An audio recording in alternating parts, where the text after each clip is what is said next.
Alright, all this is my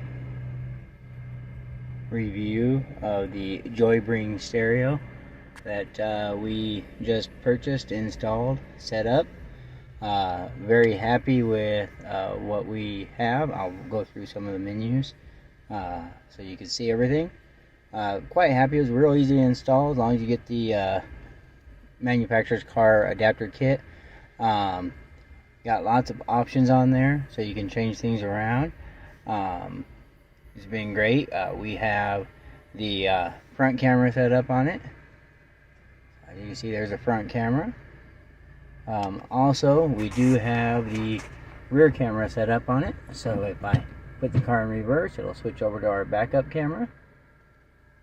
Alright, quality is really good. I am doing this at night so you can see everything.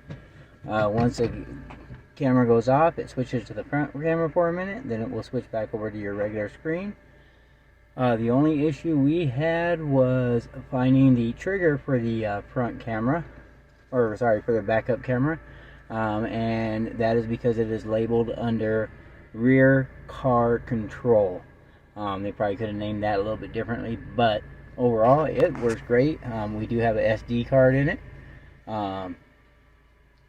and we send in our pictures to get them to change our background, so we have a few different backgrounds on there. Also, we did set it in the subwoofer. Everything is really nice. We like it. Touchscreen, the screen mirroring, everything works really good. So we are quite happy with it, and would purchase another one in a heartbeat and everything. If you have any questions, feel free to comment.